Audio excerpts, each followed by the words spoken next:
Hello everybody. Welcome this evening. Good turnout. There always is for ladies' night usually. Tonight we have two women of distinction themselves, Maura Kenealy and Anne Murtagh. Maura will be the first to speak. She's going to talk about Henriette Lucie Dillon, a French aristocrat famous for her memoirs which were published after her death. Her connection to Kilkenny is she is the great-granddaughter of Lieutenant General Michael Rothes, who was born and lived in Patrick Street, Kilkenny, before emigrating to France in 1691, and it's the same street that Maura lives on. Maura is an active member of CAS and serves on council and its programme committee. Maura has completed an assignment in 1991 for UCC in local heritage skills. This is the basis for her historical research in the area where she lives. She's given several talks on Patrick Street over the years. She co-presented a lecture over Zoom, remember that, on the Heart Sisters with Helen Lanigan for this Society's annual Ladies' Night.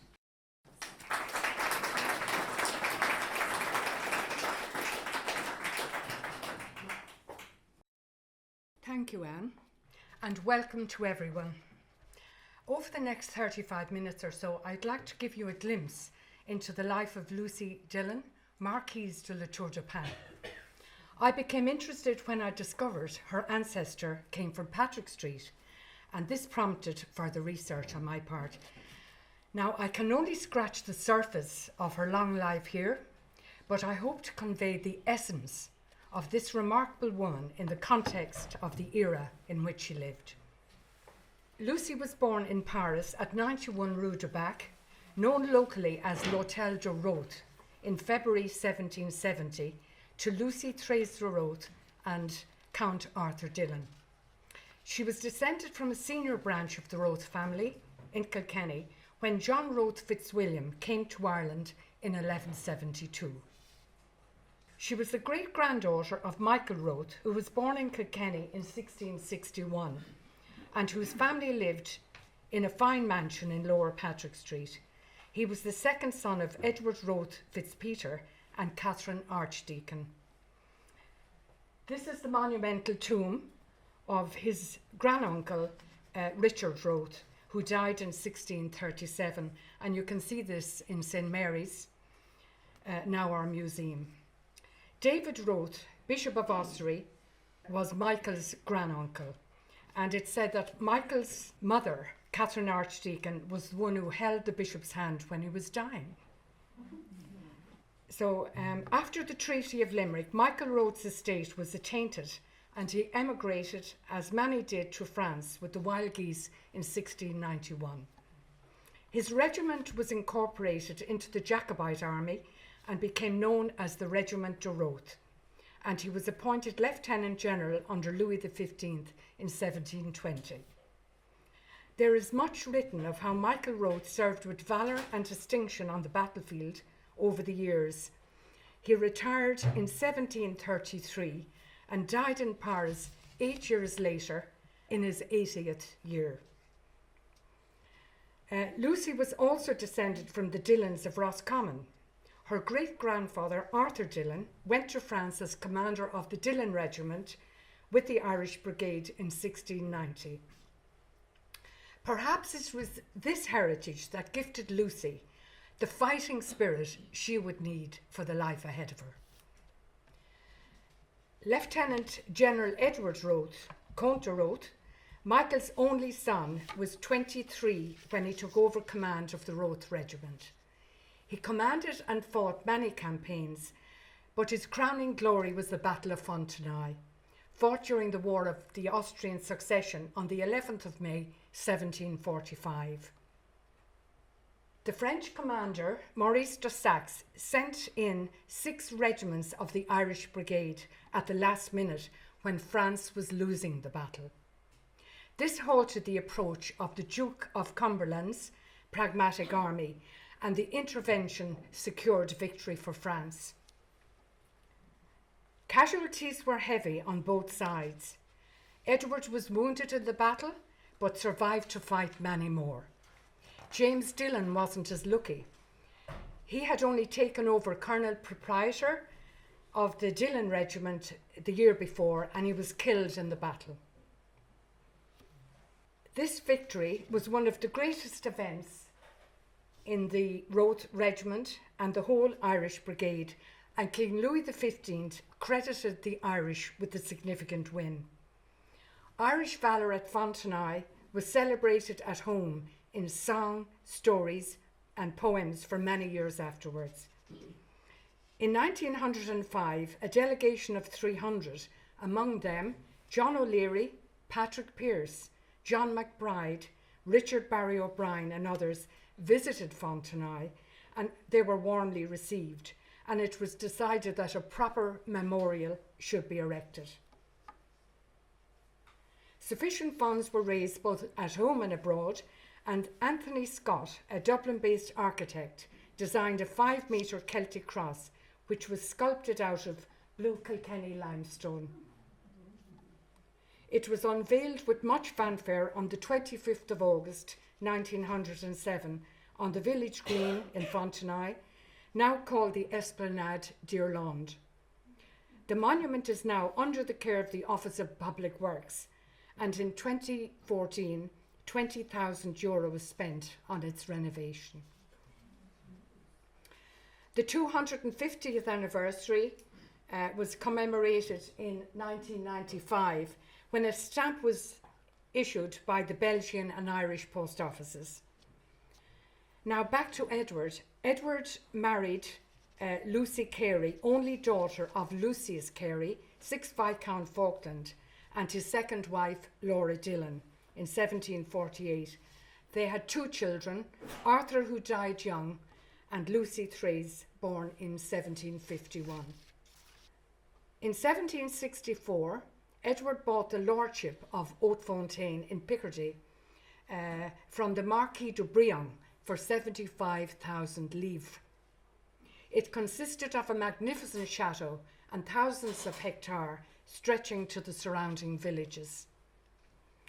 2 years after the purchase, in August 1766, after a very distinguished military career and having survived many battles as the head of his regiment, Edward met his death in a rather mysterious manner, but it is supposed by accident. He was buried in the Lordship vault in the presence of Arthur Richard Dillon, Archbishop of Narbonne, who was his wife's uncle.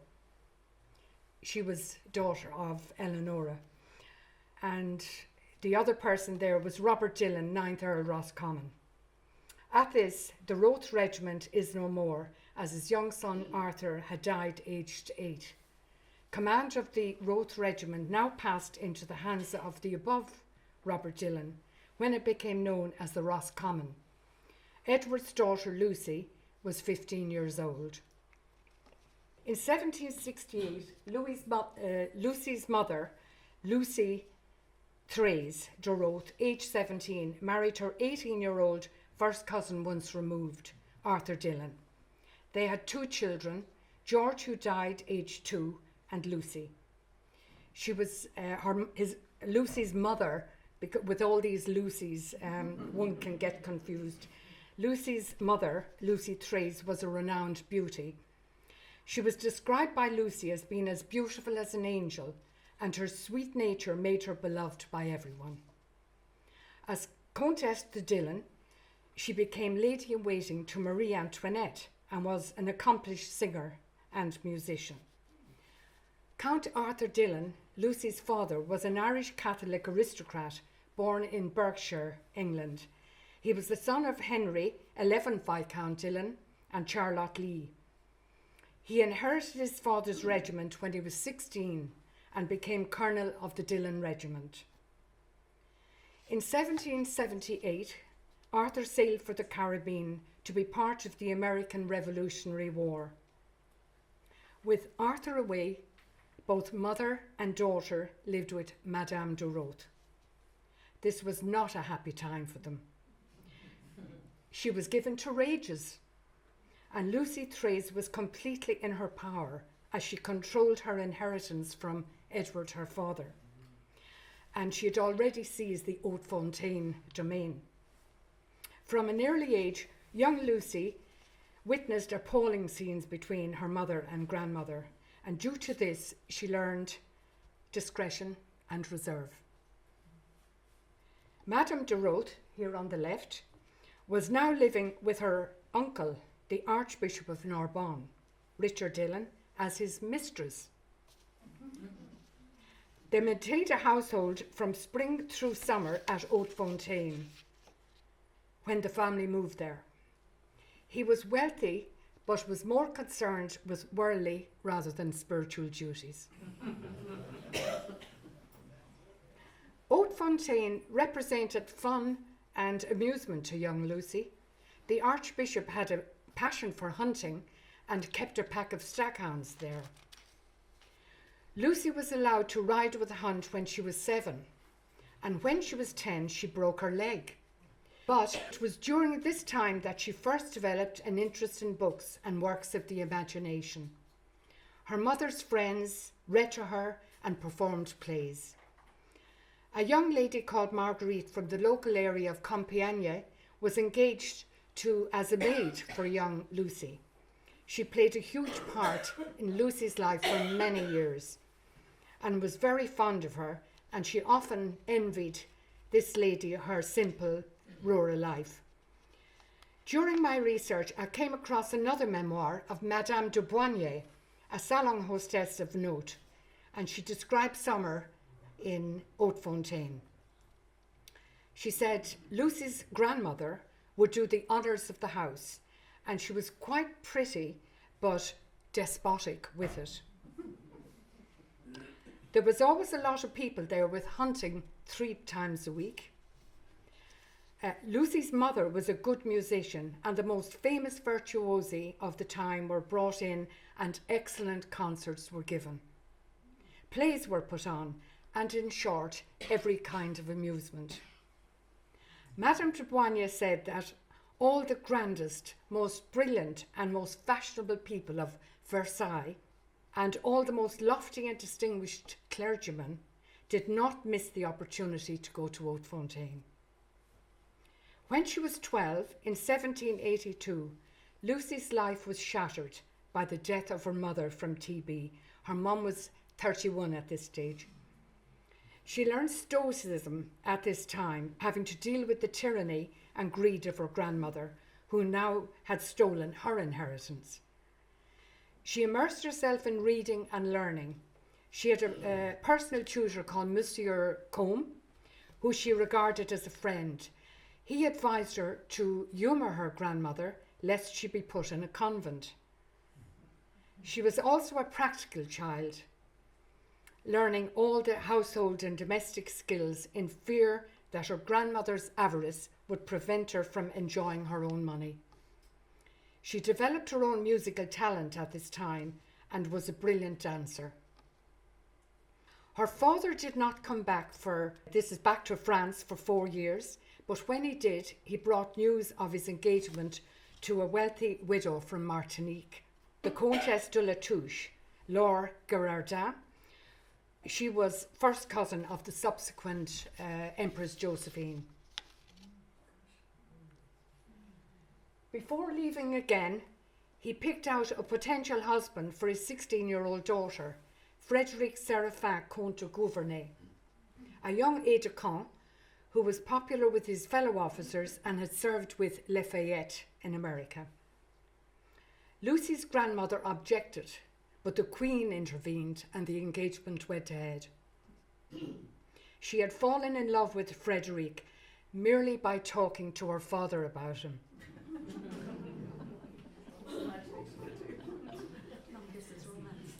This love endured all her life. She said, and I quote, "It was an instinct, a guidance from above. My whole life was his." She married Frédéric when she was 17. He would later become the Marquis de la Tour du Pin on the death of his father Jean Frédéric, and of course she the Marquise. After her marriage, she became an apprentice lady-in-waiting to Marie Antoinette until the outbreak of the Revolution in 1789. Frédéric's aunt, the Princess Denon, she was a former lady-in-waiting. She was a very influential lady in Lucie's life and introduced her into the salon life in Paris. These were scholarly evening meetings driven by discussion around literature, politics, and philosophy. Lucie said, "It was the most elegant and highly considered coterie in Paris, and it received me into its midst during my very first winter in society. This group of ladies upheld each other, defended one another, adopted one another's ideas, opinions, and tastes. With the Princess Dillon, she attended the theatres in Paris where they had permission to sit in the Queen's own box, a favour given only to a few. Lucie miscarried her first baby when she tripped attending to the Queen in Versailles, and in 1788 she gave birth to a stillborn child. After several months, she resumed her social life and describes her pleasure in taking part in musical evenings. Like her mother, she was an accomplished singer and much sought after. She would occasionally enjoy a little rebellion. Around this time, the Duke of Dorset ended his tenure as English ambassador and gave a ball, but he stipulated all the ladies shall wear white. Lucie thought about this. She said, "This kind of command annoyed me, and in protest I ordered a dress in blue crepe with flowers the same colour. My gloves were trimmed with blue ribbons. My fan was of similar shade, and I had blue feathers in my hair." This small revolt earned me certain success. Even the Duke of Dorset was amused, and he said, "Those Irish were always an unruly lot." She went on to say, "Amid all these pleasures, we were drawing near the month of May 1789, laughing and dancing our way to the precipice. The word revolution never entered their heads. Reflecting back in her old age, she considered the revolution the just punishment for the vices of the upper classes." She was in Versailles when she witnessed the Women's March at the outbreak of the revolution. Yet in the ladies' salons in Paris, life continued as normal. Lucie was young, in love, and dreaming of a bright future. She gave birth to her son Humbert in May 1790. Frederick was made ambassador to The Hague in 1791, and she and Humbert joined him there. But when the French Republic was declared the following year, he was summoned back to Paris, and they travelled back separately. The journey was fraught with danger for Lucie, who was accompanied by her maid Marguerite and her footman Zamore. They stayed in inns along the way, enduring attempted break-ins by those supporting the revolution. In her own words, she said, "The revolution was all about me, dark and menacing." The frivolities of her past life hit her hard, and she resolved to face her future no matter how difficult. The king went to the guillotine in 1793 January. Arthur had done all he could to save him, and it was devastating for all of them. Her father urged them then to leave Paris. She bid goodbye to her father in March, not realising she was seeing him for the last time. She said he was her best friend, even in temper, noble in manner, and aristocratic in bearing. They decided to go to Le Bouilly, her father-in-law's estate in Cubzac near Bordeaux.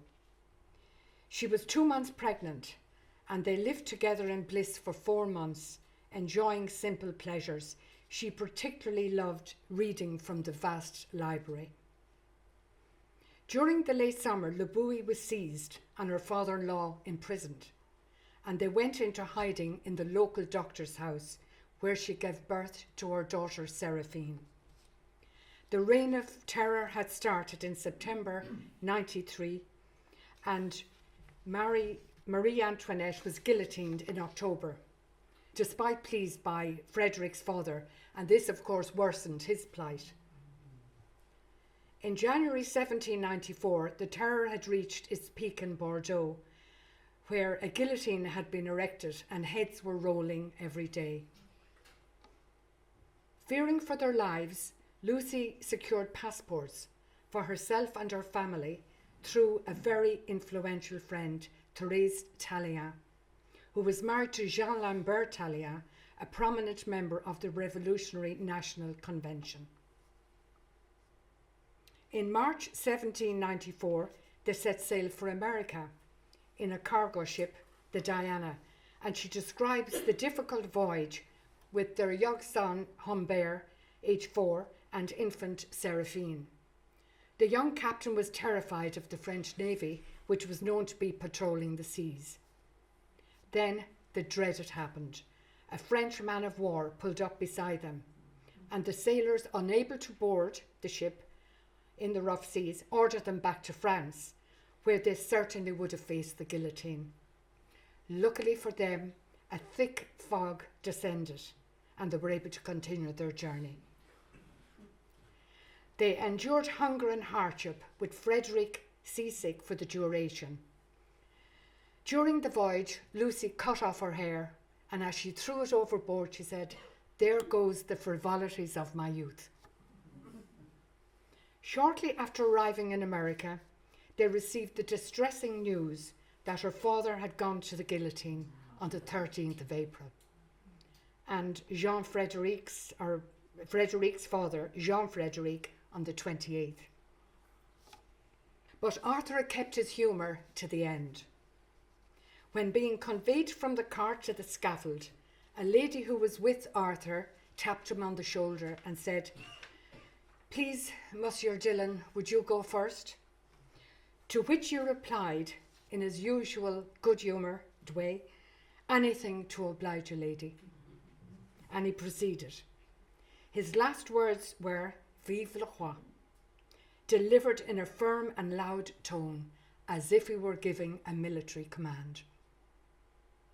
The lady, by the way, was Lucille Desmoulins, wife of Camille Desmoulins, famous journalist and politician of the Revolution, and he was guillotined only the week before. So, of course, I was wondering what happened to the little baby.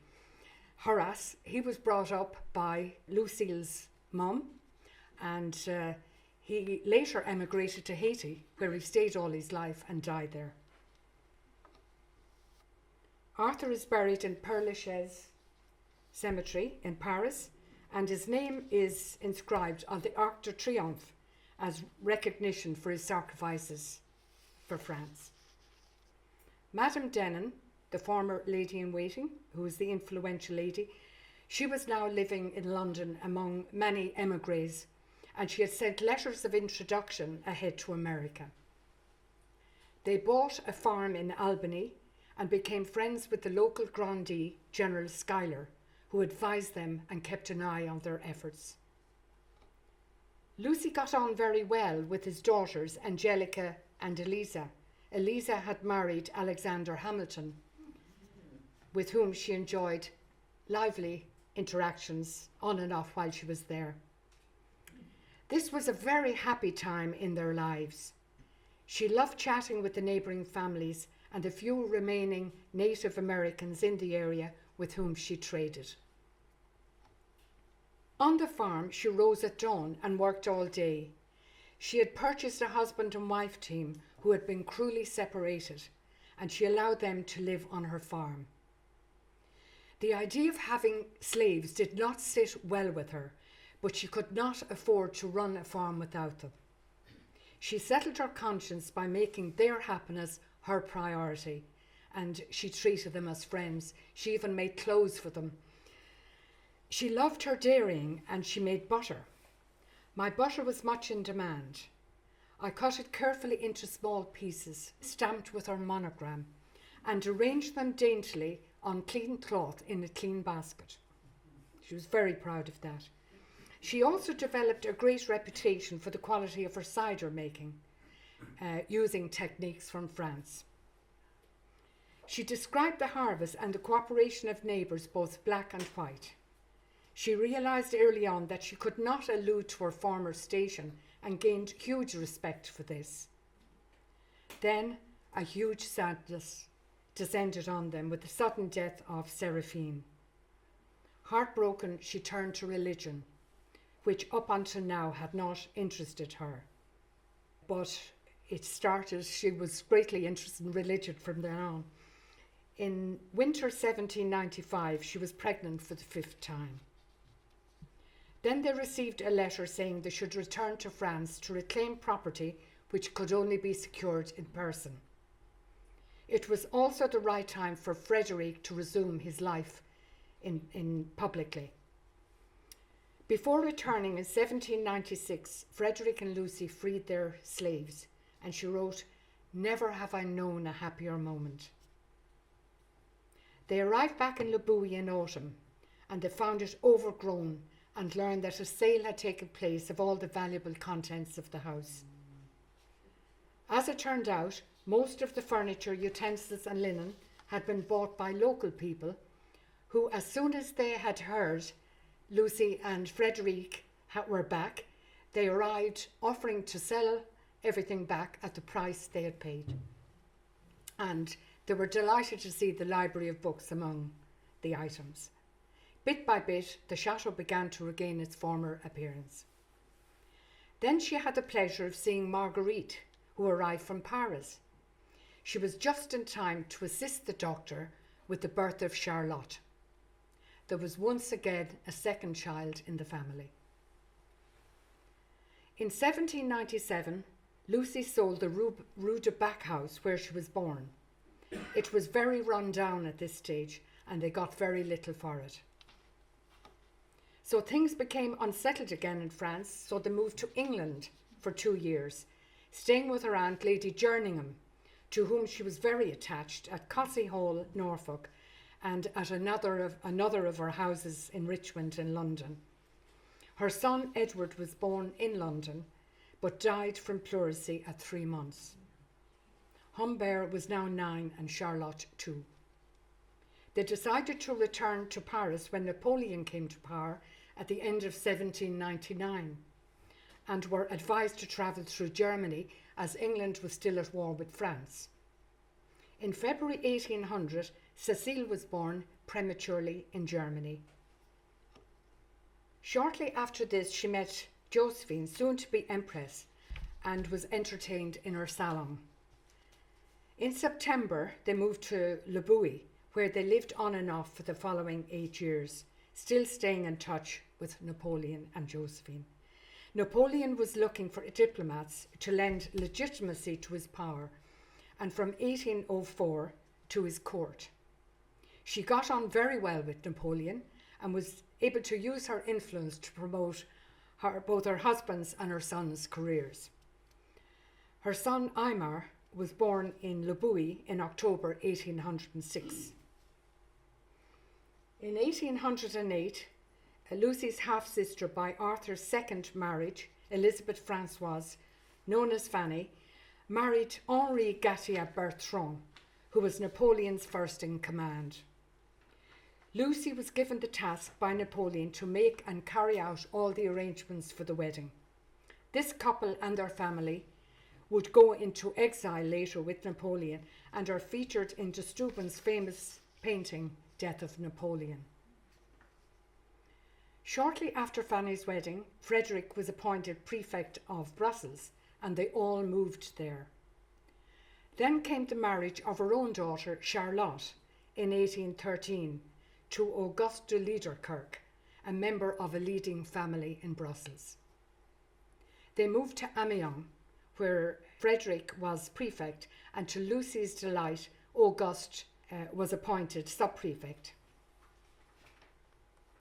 After a happy period of 3 years, tragedy followed, with the death of her son Humbert, aged 25, in a duel. The following year, Cécile died from TB, aged 17. In 1820, she began writing her memoirs and would continue over the following 25 years. 2 years later, in 1822, Charlotte died aged 26 from tuberculosis, and her 2-year-old daughter Cécile came to live with Lucie. Their son Hadelin went to live with his father Auguste in Brussels. After the restoration of the Bourbons and up to 1830, Frederick continued to get various diplomatic roles, during which time Lucie accompanied him. In 1832 they went back to Le Bouilh, but soon their son Aymer is implicated in a failed coup, an Orleanist plot with Madame du Barry, as opposed to Madame du Barry. He left France and was subsequently condemned to death in his absence. For his son's offence, Frederick is imprisoned for 3 months, after which Frederick and Lucie effectively go into exile, first to Italy. Now in debt, in 1835 they are forced to sell their full domain at Château de Bouilly. It is today classified as a national monument. In 1836 they moved to Lausanne, where Frederick died the following year. After this, Lucie only wore black and devoted herself to caring for Aymer. In 1842, Lucie and Aymer moved to Italy and settled in Pisa. Lucie enjoyed life here in the rural countryside, picking flowers, writing to her friends, and the occasional visits from her grandchildren. In 1853, Lucie died, aged 83, and she is buried in a cemetery on the outskirts of Pisa. What I admired about Lucie was, though born an aristocrat, she had the wherewithal to adapt to her diverse situations, and she was able to hitch up her skirts when the going got tough. Lucie had taught herself to survive extraordinary grief. By the end of her life, she had seen several revolutions tear her country and her family apart. She had lost 5 of her children and outlived her husband, who was the love of her life. Her memoirs and her notebooks passed into the hands of her son Aymer, now the Marquis de la Tour de Pin. He married a year after Lucie's death and had a son, but he in turn had no male descendants. He then bequeathed the manuscripts to his nephew Hadela. One of his sons, Colonel Comte Aymer de Liederkirk-Beaufort, great-grandson of Lucie, you have him here, edited the memoirs, and they were published in 1907. They were finally translated into English by Felice Harcourt in 1963, and it is now out of print. Lucie's current descendant is Count Hadela de Liederkirk-Beaufort, born in 1955. He still runs the family Château de Veuve near Dinant in Belgium, and it is now open to the public. The Liederkirk family has been associated with the chateau and the surrounding area since the 12th century. Lucie's unpublished letters, together with Frederick's papers, are kept at this chateau. I will now finish with Lucie's own words, just before she died. I miss nothing that vanity once might have caused me to regret. I no longer dream of those footmen in livery, those horses, those carriages, that excellent cook.